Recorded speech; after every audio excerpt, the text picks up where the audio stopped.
Well, joining us in the studio now is Steve Charmley. Steve, you're in charge of highways for Shropshire Council, part of your job. And we're going to be talking about potholes. That's one of the things we're going to be talking about because it's just something that's on everybody's, it's a big topic at the moment, isn't it? Everybody's talking about it. I know Shropshire Council have been working really hard at the moment to kind of sort out what's going on with Shropshire's roads. And there's a lot of investment going to be taking place, isn't there? But where did it all start? Why have we got the potholes all across the country? Yeah, it comes from underinvestment for a number of years. So we are one of the lowest funded counties per mile of road in the country. It's an awfully big county, Shropshire, as you know. Interesting stat that our A and B roads, so not including the Highways England roads, put together would take you all the way to New York from Shrewsbury. Right. So it's a huge amount of roads, 3,200 miles.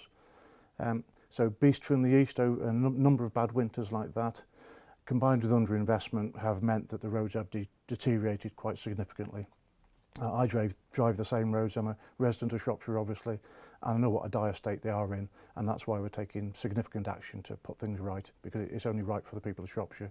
And I don't want broken springs either. It's just like everybody else. It is something. I mean, as I say, you're putting news stories out there, certainly on Shropshire Live, the amount of comments you get about the potholes. But there's a lot of investment taking place. Going back to last year, there was a consultant employed, and it did make the national headlines that they were earning £1,000 a day or etc. Was that beneficial? Did that work for the council? Yeah, I mean, I wasn't involved directly with that, but I saw the sort of effects of that. Changes to management, both on sides of a contractor and within the council. Changes to that management team and contract management as important parts of it. People think that highways appear in the road and a bloke goes out and fixes them. It's a lot more complex than that. There's a whole range of levels of complexity within that. So yes, it was expensive, but it did an important job for the council to clarify what it needed to put right and in what order. And it's we're short-staffed at the council. Everybody knows that. Budget cuts over a number of years, and we haven't got that expertise in-house.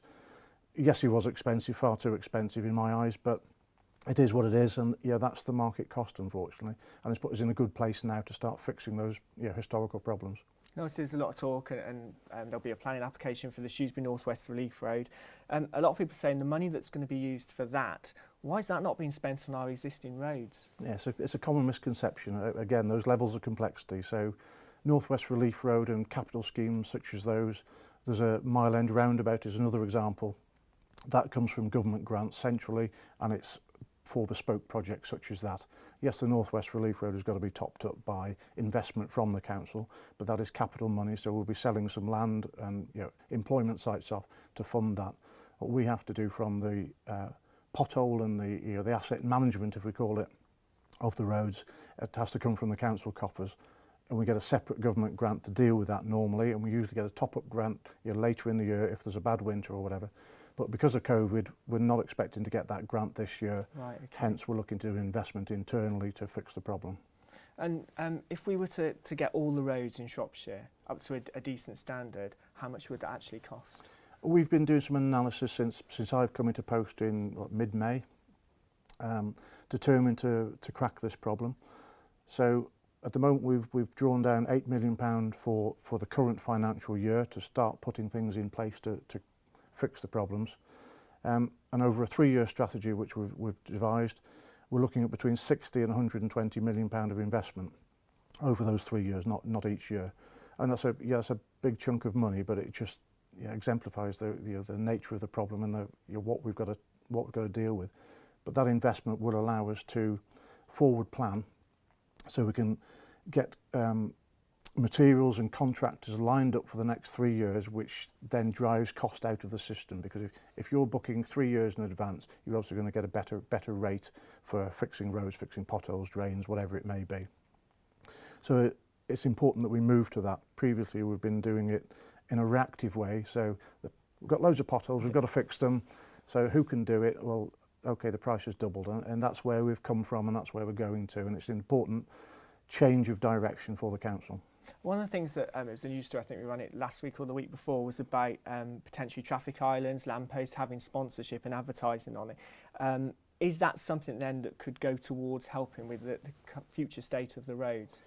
To a certain extent. I mean, it's not going to generate huge amounts of money. It's never going to fix all the potholes in Shropshire.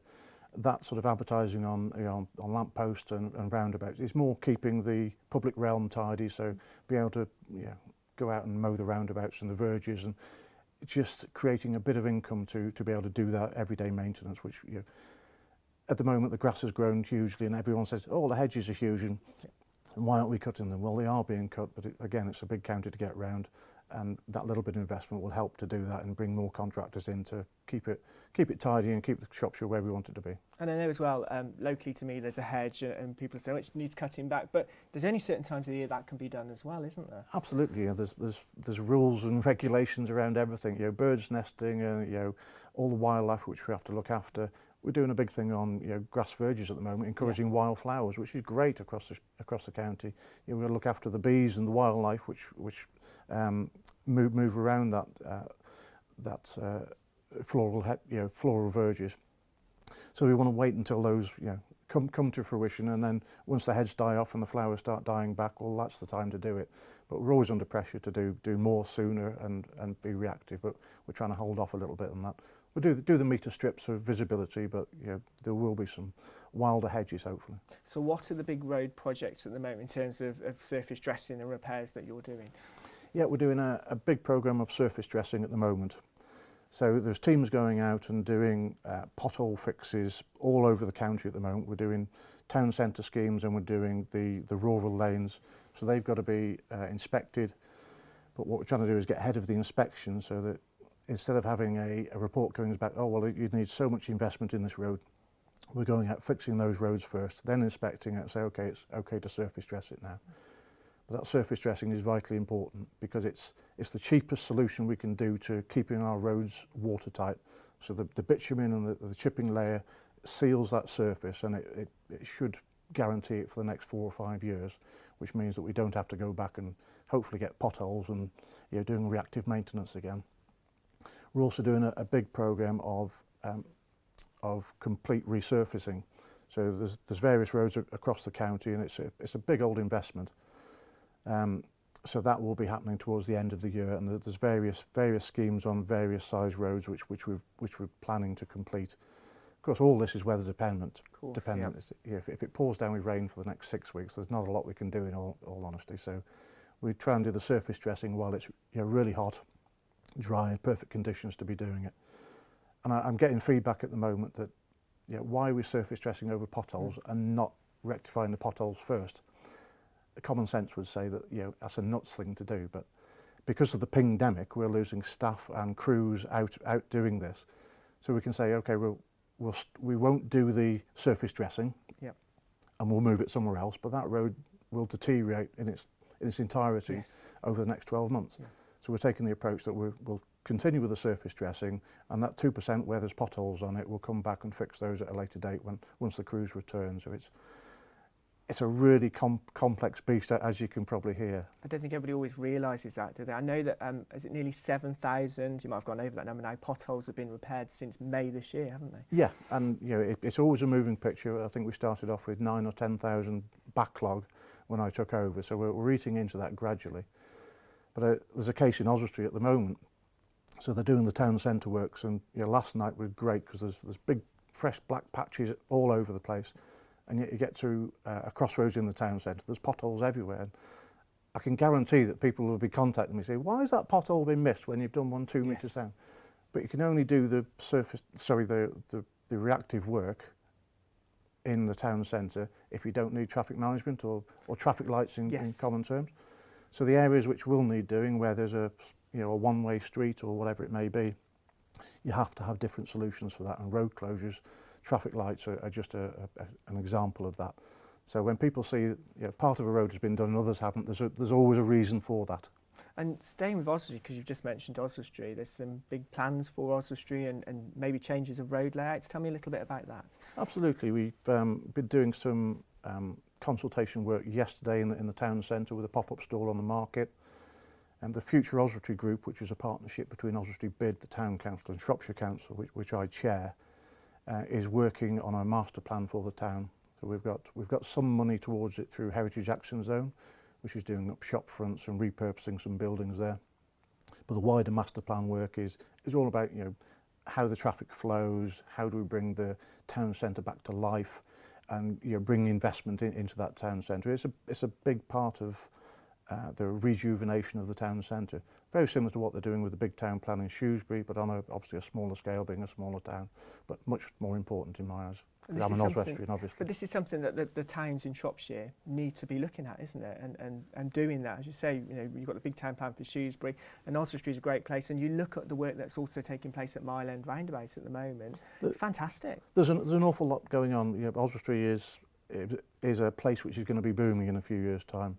A new innovation park coming. There's a huge amount of interest from companies looking to relocate or scale up their business on that.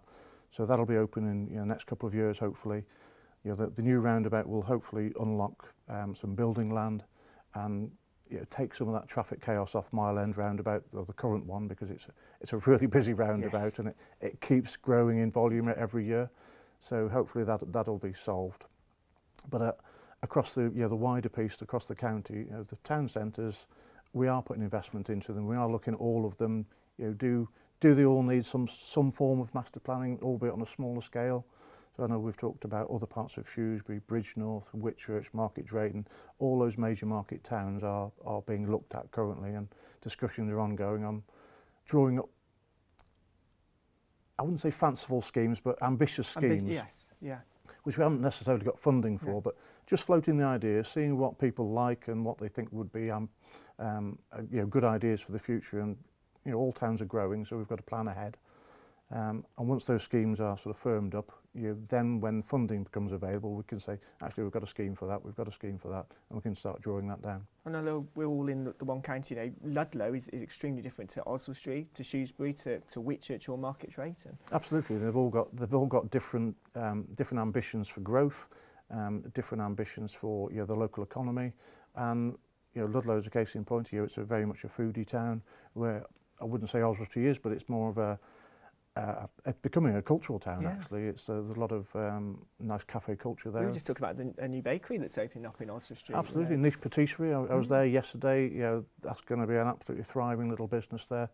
But there's that sort of vibe all around the county. You know, people said through COVID, you know, business is going to fall off a cliff. I don't think it is. What I'm seeing around the county in the market towns is a real vibe, and, you know, we will survive this, and we will flourish, and that's what's great about Shropshire. It always has been. And certainly from doing this show, we've just seen how positive businesses are reacting at the moment, and how they've adapted over the COVID situation and continue to adapt. So it's really great. And I think Shropshire at the moment, I'm sure you'll agree, is quite a buzzing county. I think it is, and you see, you know, Shrewsbury, Oswestry, wherever it may be, if you go through the town centre, you know, everybody's coming out, you know, post Freedom Day. There's people everywhere, and it's, while they're being safe, of course, you know, that's an important part of it. But I think the shops and the, you know, the retail businesses will start to pick up, you know, that lost trade from the last 12 months, and hopefully everyone's got money in their pockets from that 12 months, or some of it at least. And hopefully they'll spend that locally and within Shropshire, instead of, you know, disappearing to Birmingham or Telford or wherever it may be. You know, spend that Shropshire pound locally and, you know, help your local business. Absolutely. Well, Steve, thank you for joining us. We look forward to travelling to the various towns around Shropshire on nice, smoother roads. But thank you very much for joining us at Shropshire Business Live TV. Thank you.